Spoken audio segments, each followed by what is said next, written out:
But the legacy goes on with the Kentucky, and the coach Calipari has to continue that. That's part of the pressure he's got, is to make sure Kentucky is a winning team. Going back into Germany, there were not many gymnasiums over there. The German people, or the nation and other nations, were into soccer. Soccer was the New York Yankees of Europe. So we were near the Baltic states, which is Latvia, Lithuania, and Estonia. And they had guys there that were displaced persons. They had the guys in one camp and the ladies in another. And we would play those guys in volleyball, not basketball and not football. And we were lucky at the end of the game if we got 2 points. They were good. And they could leap over the moon, I thought. And so here was the basketball team. We got guys 6'7", 6'8" on the team. And they were stuffing us. But anyhow, that was after the war, and it was okay to do that. Nuremberg trials, I followed that carefully. And I felt like they ruled like they should. You know, a number of the Nazi party came in. I think Hitler came in about 32 or 33, somewhere in, well, 32 probably. And that party came in when the nation of Germany was on its back. And he brought them back up because of putting people to work. In 1933, President Roosevelt here started CCC and WPA. CCC was Civilian Concentration Corps, I think. And WPA was like Works Progress something. And that gave guys jobs. Because if you had a job when I was a kid, that was a big deal. And so we talk about people don't have jobs now. And I can remember that the guy that was idolized in my hometown more than anybody was the postmaster, because he had a job, and it was a civil service job.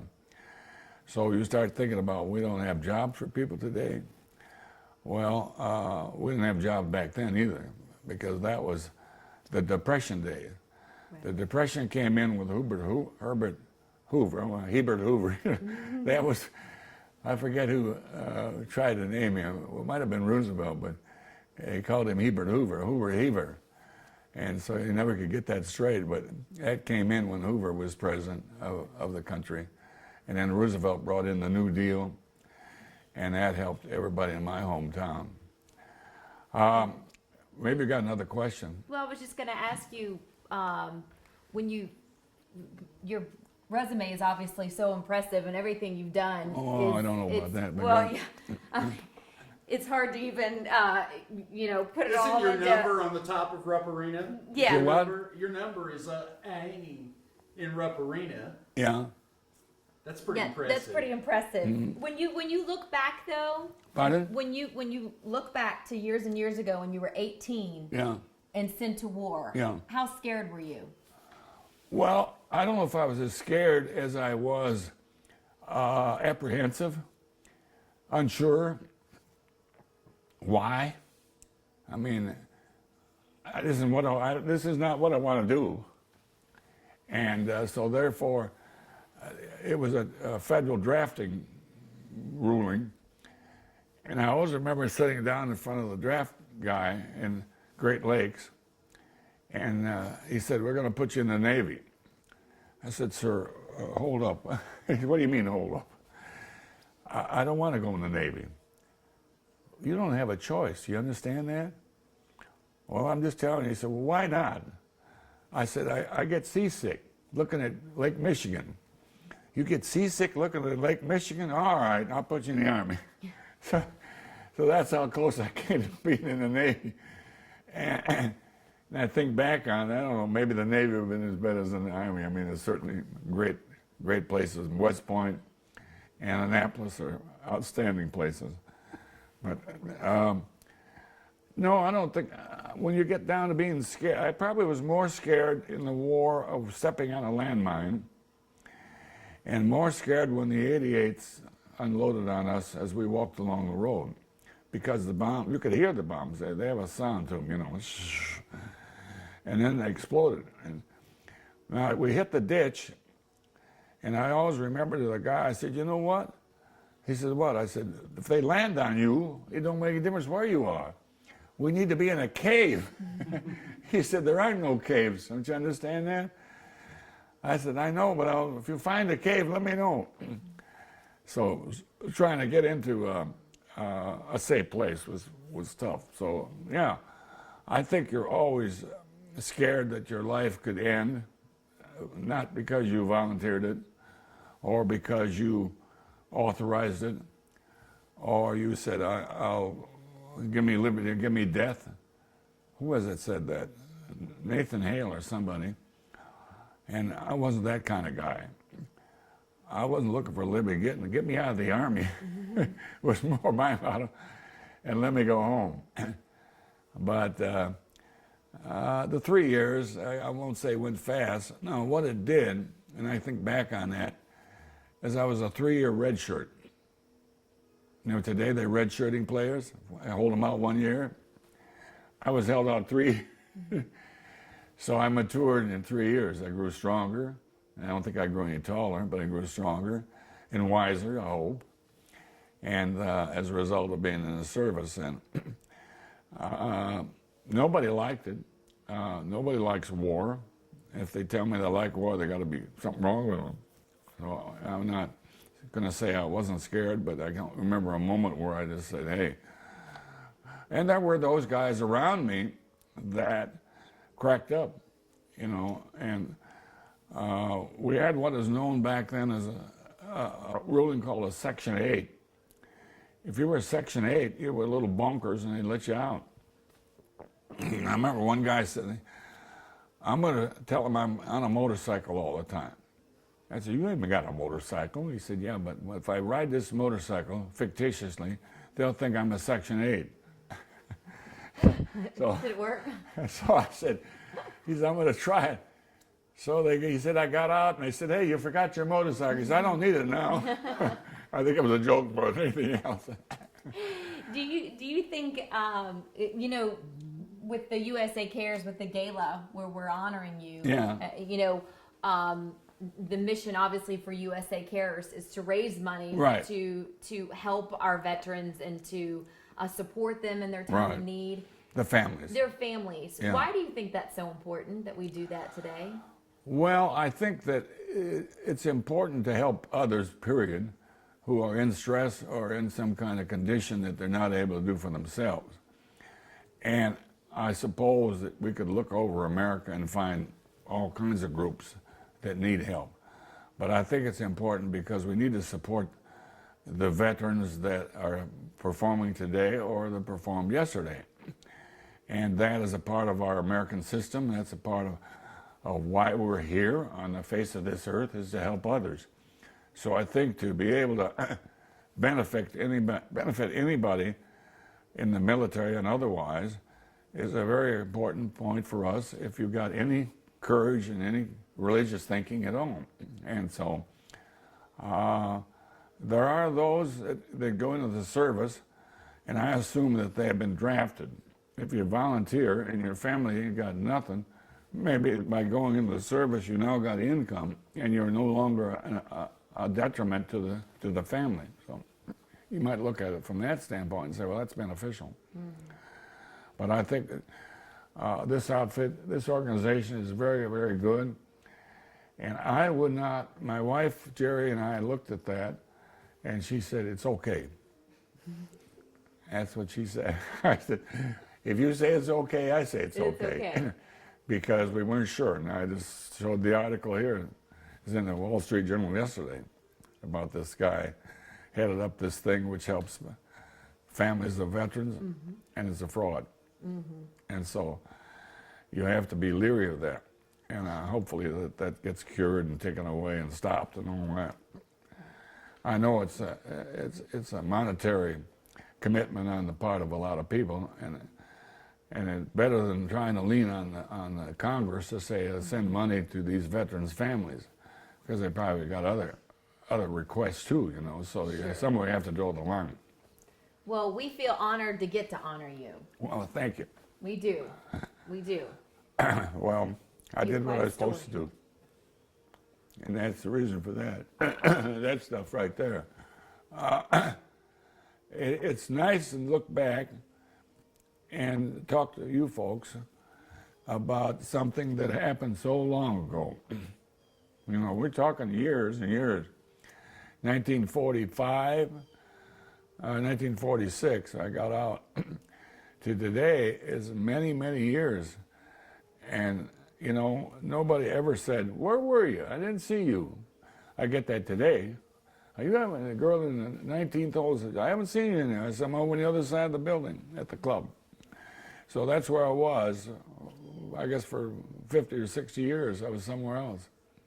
And it's nice to be able to be recognized today as trying to help the country at that time and to help all of those associated with trying to preserve liberty. And we've had a number of people that have done that through the years. And so the World War II was an example of that.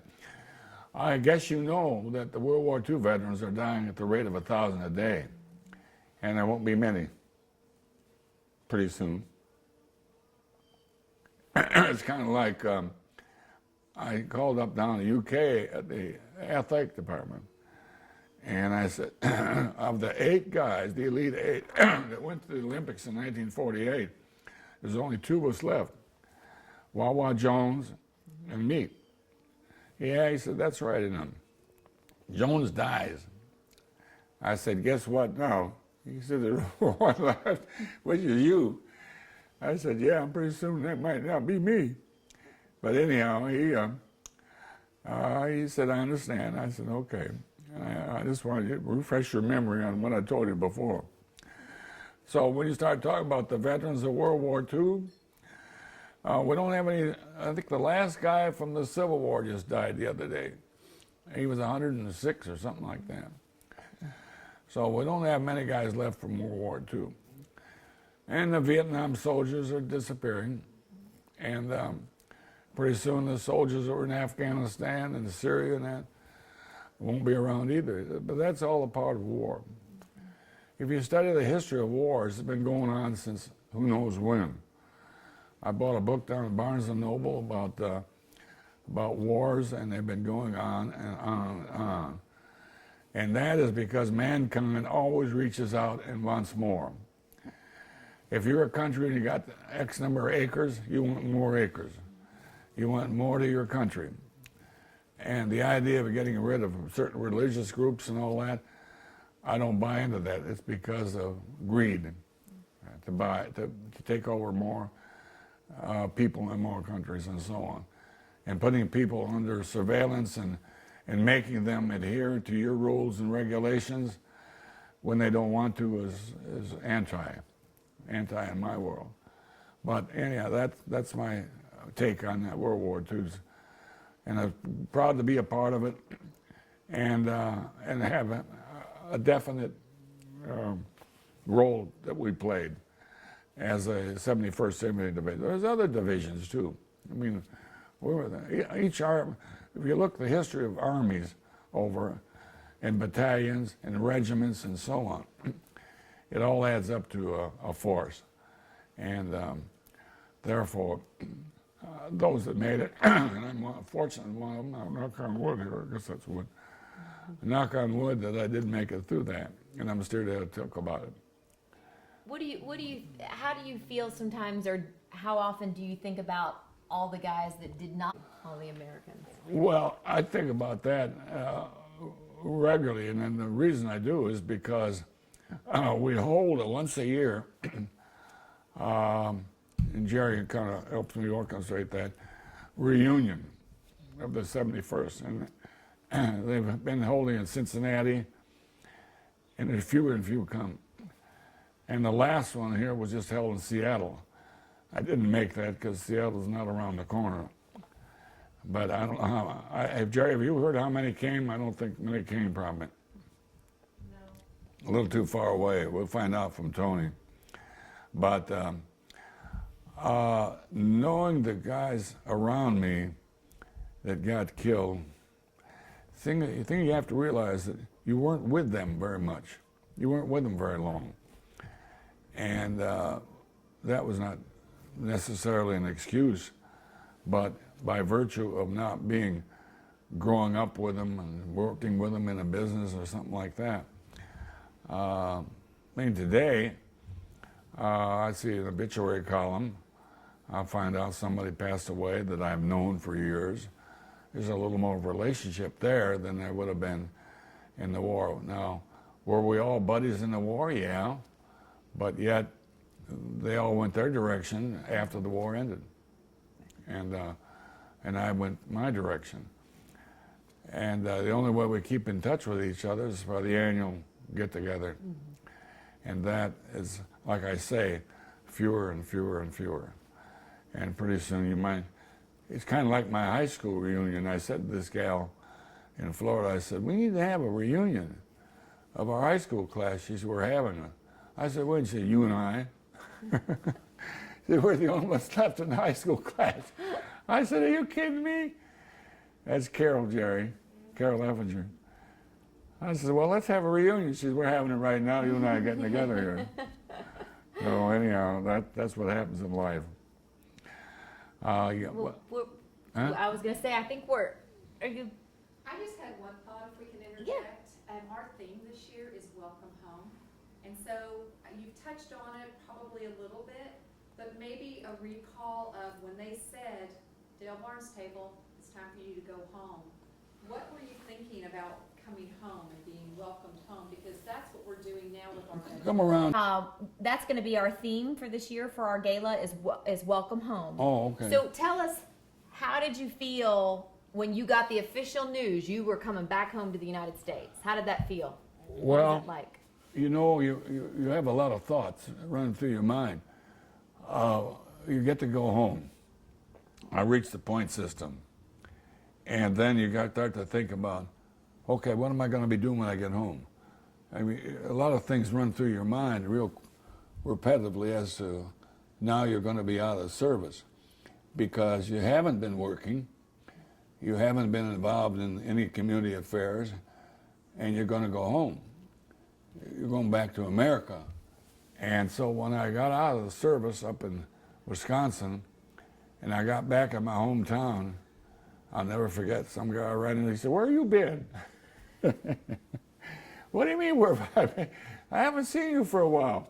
I've been in the war. Oh, you have? Where were you? Over in Germany. And so that's a wake-up call right there. Nobody's missing you too much, right? When they say, where have you been? Well, of course, I was very thrilled to be able to get back, but your thoughts are, I got to get my life organized. What's the first thing I'm going to do? What's the second thing? You know, you don't run it down in rotation like that, but you have to have some way of getting a feeling for when I get back. And the big thing is I wanted to go to college. And so the idea of getting back and deciding where am I going to go to school was a major consideration. Family wants me to stay home around there. I wasn't sure, and that's why I wound up in Kentucky. And I made a good decision because I came to Kentucky and I was involved in a sports program that was being rejuvenated by, see, when the war ended, a lot of the people, the guys in service were former athletes or athletes that had been drafted. So the rejuvenation of sports in America at that time, it was a very exciting time. A lot of professional players, pro basketball players, whoever. Well, we're glad you came back to Kentucky. Well, thank you. Sure. Everybody's glad for Yeah, that. well, thank you. Well, I'm very proud of being a part of Kentucky. People always say, well, you're from Illinois. No, I'm not. I said, I grew up there, but that doesn't mean I'm from there. Man, I spent 18 years in Illinois, but the rest of my life, 70 years, has been here in Kentucky. So that's as close to being a Kentuckian as you can be. That's about as close as you can get. My grandson got married the other day in Lexington, and the church he got married in used to have a guy come to the church named Henry Clay. You ever heard of Henry Clay? And he came to that church, and I thought that was pretty darn good. It was a beautiful church downtown in Lexington. If you've ever been down there, I'm not sure exactly what. It's not Catholic, but it's something in that order. But anyhow, that's Lexington, and it's grown. Louisville has grown, and seems to be on the right track. We've got our problems, we've got our issues, but every major city has them. Yeah. But happy to be home, yeah. Happy to be back in the USA. You know, the thing you don't understand, if you're not here, is that over there you couldn't get an ice cream cone. You couldn't get a candy bar.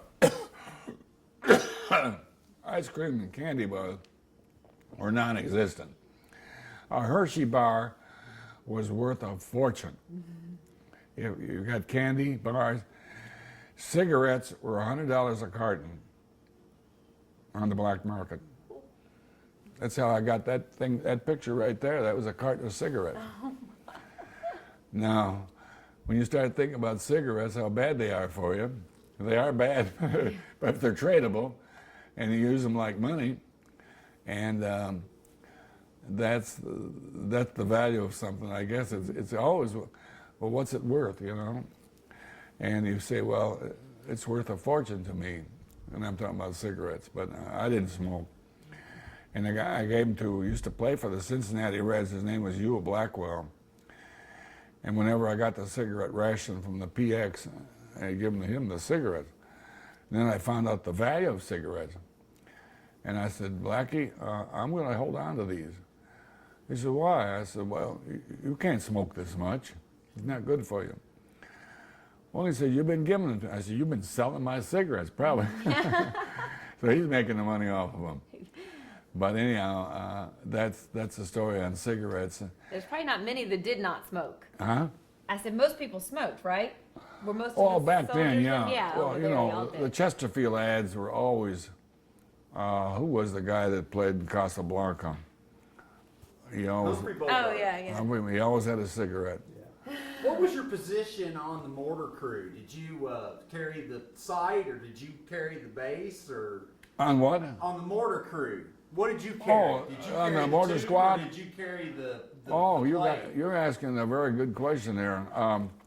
You had the tube and you had the base, Right. and then you had the sighting, Sight, the right. sight, which would decide. I call it azimuth or something like Yeah. that. I don't know. I was a squad leader, so I don't remember carrying anything. So you didn't have to carry that. Yeah, Okay. somebody else was carrying that. And the thing is assembled awful fast. you Right. know. Right. The base goes down, the tube goes in, and I didn't carry the shells either. Those were, Could you pretty much, if you saw well, I had a something, squad. could you like see something 300 yards away and you'd be like,